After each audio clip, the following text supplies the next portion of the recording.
Rajiv sir study point में सभी छात्रों का हार्दिक स्वागत अभिनंदन करता हूं। आज हम देखा जाए तो उत्तर प्रदेश के ब कॉपी लेकर हाई स्कूल परीक्षा उत्तर प्रदेश लेके आया हूं। आज हम आपको सिखाऊंगा कॉपी कैसे लिखा जाए और कॉपी कितनी लिखी जाए कि हमको पूरा नंबर मिल जाए। देखो टॉपर कैसे लिखते हैं आज हम उसको बताने आपको आए हैं, और कितने समय में लिखना है, कितने शब्दों में लिखना है, कितना कैसे लिखें कि हमारा नंबर पूर्ण रूप से पूरा नंबर हमको प्राप्त हो जाए। आइए बच्चों, हम आपको सिखाने चल रहे हैं। देखिए सबसे बड़ी बात क्या होती है। देखिए इसमें 5 प्रकार के देखिए सामाजिक विज्ञान में 5 प्रकार के प्रश्न बनते हैं बच्चा। सबसे पहला देखिए, ये आपका मानचित्र है। मानचित्र से आपको 10 नंबर मिलेंगे। कितने नंबर मिलेंगे बच्चा? 10 नंबर। अब बहुविकल्पी में अब तो ओमार सीट आ गई है। अब ये 20 नंबर मिलेंगे। कितने मिलेंगे बच्चा? 20 नंबर। तो अब रही बात यह है कि देखिए लघु उत्तरी, यहाँ पर अति लघु उत्तरी कहा जाता है। देखिए अति लघु उत्तरी, तो जरा ध्यान दीजिए। अति लघु उत्तरी प्रश्न जो होते हैं, अब तो शायद में जरा हटा दिया गया, अब लघु उत्तरी कर दिया गया है। तो अति लघु उत्तरी जो प्रश्न बनते हैं बच्चा, यही बहुविकल्पी का ही अति लघु उत्तरी बनता है। अब इसमें जोड़ दिया गया है।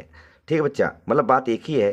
तो कुल मिलाकर देखा जाए लघु उत्तरी और बहुविकल्पी जोड़ दिया गया। हमारा मैटर क्या है? इसका मैटर है, इसका मैटर है। तो कहीं ना कहीं देखा जाए तो हम लघु उत्तरी प्रश्न कितना लिखें और दीर्घ उत्तरी कितना प्रश्न लिखें, ताकि हमारा समय। अब आप देखिए, आप इसमें कितना समय लेंगे? 10 मिनट इसका समय ले लेंगे या 15 मिनट ले लेंगे।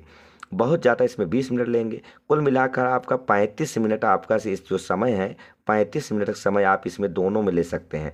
और जो समय बचता है, अगर आप समझते हैं कि देखा जाए तो 3 घंटा 15 मिनट आपका समय मिलता है। कितना मिलता है बच्चा? 3 घंटा 15 मिनट समय मिलता है।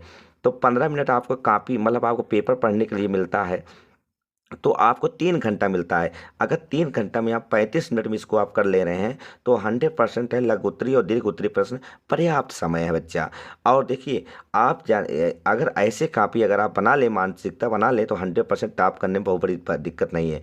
देखिए यूपी बोर्ड जो है, ये पेपर जो है बच्चा, ये पेपर 6 सेट में बनता है। कितने सेट बनता है बच्चा? 6 सेट में बनता है। अब आप समझ सकते हैं, मैंने यूपी बोर्ड का ही कॉपी लिया हूँ।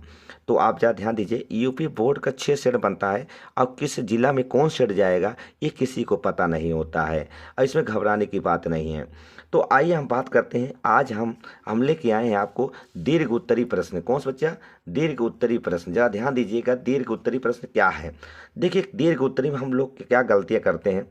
जैसे दिया है, उपभोक्ता किसे कहते हैं। इधर देखो, ये उपभोक्ता किसे कहते हैं। उपभोक्ता के प्रकार क्या हैं? उपभोक्ता अधिकारों की व्याख्या कीजिए। उपभोक्ता शोषण के किस प्रकार हैं? उपभोक्ता के क्या क्या अधिकार हैं? ये सारे क्वेश्चन का जवाब एक है। सारे क्वेश्चन का जवाब एक है। तो इसको कैसे लिखा जाए? क्योंकि कारण क्या है कि हम लोग कहीं ना कहीं गलतियां कर देते हैं। और जानते हैं, अब लोग समझते हैं कि ये अलग हो गया क्वेश्चन, ये अलग हो गया क्वेश्चन। ऐसा कुछ नहीं है बेटा, ये आपका भ्रम है। जानते हैं ये, देखिए पहले आप जब भी कोई क्वेश्चन बनाते हैं तो उपभोक्ता किसे, उसके बारे में लिखते हैं, तब उसके बाद आप अधिकार। तो वही हम बताते हैं कितना पेज लिखें तो हमारा ये 6 नंबर पहले आता था, तो 6 नंबर हमको पूरा प्राप्त हो जाए। तो हम बताते हैं आपको बच्चा, कम से कम 2 पेज। कितना बच्चा? 2 पेज आपको लिखना है। और शब्द कितना लिखना है? कम से कम आपको कम से कम 150 शब्द। कितने बच्चा? 150 शब्द आप लिखिए, तो 100% है आपका ये जाकर 6 नंबर आपको प्राप्त हो सकते हैं। अगर आप 2 पेज लिख लेते हैं तो 100% प्राप्त हो जाता है। आइए हम देखते हैं बच्चा। देखिए बच्चा, दीर्घ उत्तरी प्रश्न हम लेके आए हैं। तो देखिए पहला आप ऐसे करिएगा, दीर्घ उत्तरी प्रश्न लिख दीजिएगा, जो भी हो खंड आप डाल दीजिएगा। और यहाँ पर क्या करेंगे, प्रश्नोत्तर नंबर 1, जैसे आपका जो हो भी हो, 10 हो, 12 हो, 15 पे हो, जो क्वेश्चन हो आप यहाँ डाल दीजिएगा। तो आपके क्वेश्चन क्या है कि उपभोक्ता किसे कहते हैं, तो हम ऐसे लिखेंगे, ऐसे व्यक्ति जो अपनी आवश्यकता अनुसार वस्तुओं व सेवाओं को खरीदते हैं और उपभोग करते हैं, उन्हें हम उपभोक्ता कहते हैं। भैया उपभोक्ता का अधिकार निम्नलिखित हैं, ऐसे लिखेंगे। 100% का 100% आपको मैं दावा कहता हूँ कि आपको 6 नंबर से कोई रोक नहीं सकता है। टॉपर ऐसे लिखते हैं। फिर उसके बाद क्या करेंगे, मैंने लिखा हूँ उपभोक्ता के निम्नलिखित हैं अधिकार निम्नलिखित हैं। तो भैया पहला है सुरक्षा का अधिकार। सुरक्षा का अधिकार क्या बच्चा होता है भैया, देखिए उपभोक्ता का मतलब आप देखिए कुछ बच्चे समझ नहीं पाते हैं, जो गाँव दिया मतलब गाँव के बच्चे हैं, वो उपभोक्ता का मतलब होता है जो आप खाते हैं पीते हैं। कभी कभी क्या होता है दुकानदार आपको चूतिया बना देता है, पता लगा कि आपको लोकल सामान दे दिया है। अगर आपको लोकल सामान दे दिया, पैसा आपको लिया है अच्छे वाले के लिया है, मतलब ओरिजिनल सामान का लिया है, तो आप उसको उपभोक्ता में शिकायत कर सकते हैं। उसी को कहा जाता है उपभोक्ता अधिकार, सुरक्षा अधिकार कहा जाता है। आइए देखते हैं सुरक्षा का अधिकार। जब हम एक उपभोक्ता के रूप में बहुत सी वस्तुओं और सेवाओं का उपयोग करते हैं तो हम वो देखिए हमें वस्तुओं की सुरक्षा का अधिकार होता है। देखिए आप ऐसे हेडिंग डालेंगे, हेडिंग डालने से क्या होता है, जब एग्जामिनर जब पढ़ता है तो सबसे पहले आपका ऐसे व्यक्ति यहाँ पढ़ने के बाद आपकी हेडिंग देखता है। हेडिंग के अंदर आप हेडिंग जब डालिए तो उसके अंदर जरूर वो बात आप रखिए, क्या चीज़ है। जैसे सुरक्षा का अधिकार है तो सुरक्षा चीज़ें आप उसमें बनाइए। ये नहीं होता उसमें आप गाना आप लिख दीजिए या कुछ में आप मतलब देखा जाए तो मुहावरे लिख दीजिए, ऐसा कुछ नहीं चलता बच्चा। तो कुल मिलाकर देखा जाए तो जहाँ भी अगर आपको ये चीज़ जैसे सुरक्षा का अधिकार है उसी के बीच में आपको लिखना है। जब हम एक देखिए जब हम एक उपभोक्ता के रूप में बहुत सी वस्तुओं और सेवाओं का उपभोग करते हैं तो हमें उसी सुरक्षा का अधिकार होना चाहिए। देखो मैंने यहाँ डाल दिया वस्तुओं के सुरक्षा का अधिकार होना चाहिए। अब बात करते हैं, आइए देखते हैं चुनने का अधिकार। चुनने का अधिकार मतलब क्या होता है, उपभोक्ताओं का अधिकार यह है कि वह वस्तुओं को और सेवाओं को किस मतलब कि किस में तथा मूल्य की मात्रा को गुणवत्ता के बारे में चुनने का अधिकार होता है। ये भैया आप सामान लेने जा रहे हैं तो सामान को जांच लो, परख लो, चेक कर लो, तब सामान आप लीजिए।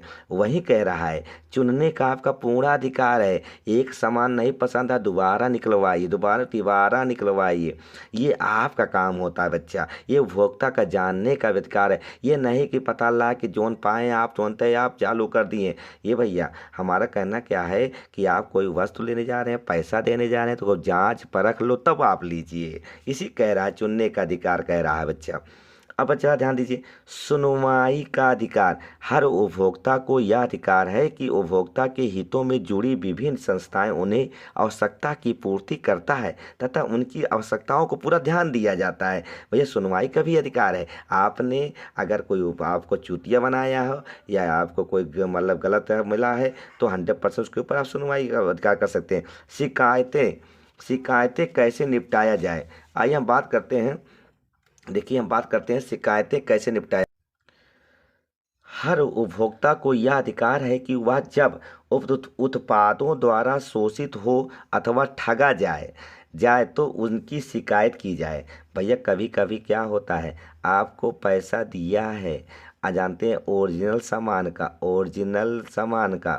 ओरिजिनल जिनल का सामान का, अब आपको दे रहा है डुप्लीकेट।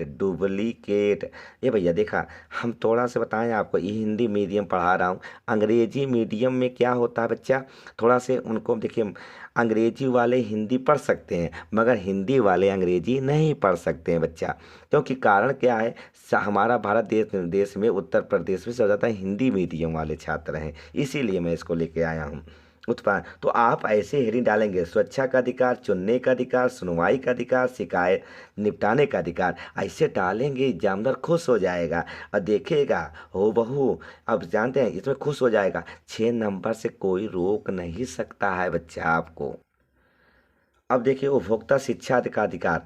शिक्षा का अधिकार हर उपभोक्ता को यह अधिकार होता है कि उसके अधिकारों में प्रति सजग रखने के लिए सरकार प्रयत्न करती रहे और बाजार में मिलने वाली विभिन्न वस्तुओं को गुण और दोषों की जानकारी होनी चाहिए। वस्तुओं को खरीदने से पहले उसकी जानकारी का प्रयोग कर सकें। भैया कोई वस्तु खरीदो उसको जानकारी होना चाहिए, ये वस्तु कैसी है, क्या उपयोग है, तभी तो आप वस्तु खरीदेंगे। अब ये चयन का अधिकार, चयन कैसे होना चाहिए, हर उपभोक्ता को यह अधिकार है कि वह देख परख कर विभिन्न प्रकार की वस्तुएं अपनी इच्छा अनुसार चीज़ें का चयन कर लें कि भैया यही हमको चाहिए, हमको यही पसंद आया है। प्रस्तुति करने का अधिकार, हर उपभोक्ता को यह अधिकार है कि वह विभिन्न संस्थाओं एवं संस्थागत संगठनों को सामने अपनी संस्थाओं का प्रस्तुत कर सके और संगठन उसकी समस्याओं का समाधान मदद कर सके। बच्चा कम से कम 2 पेज लिखेंगे तो 100%, 2 पेज लिखिए या 1.5 पेज लिखिए, अच्छी राइटिंग लिखिए भैया, और हेडिंग बढ़िया डालिए ताकि एग्जामिनर आप समझ जाए। ये हेडिंग के माध्यम से वो एग्जामिनर आपको 6 नंबर कोई नहीं रोक सकता है बच्चा। अब आइए लघुत्तरी प्रश्न कैसे लिखा जाता है। देखो एक ही क्वेश्चन है, नवीनीकरण तथा अनवीनीकरण संसाधन लिखना है। अब यही देखो नवीनीकरण और अनवीनीकरण में अंतर, दोनों क्वेश्चन एक है। मृदा अपरदन किसे कहते हैं, मृदा अपरदन होने के कारण क्या है, एक क्वेश्चन है। इसमें बहुत भटकना नहीं है, एक क्वेश्चन याद करो, कई जगह वो आपको मारेगा, मतलब कई जगह देखो कैसे लिखा जाता है, आइए देखते हैं।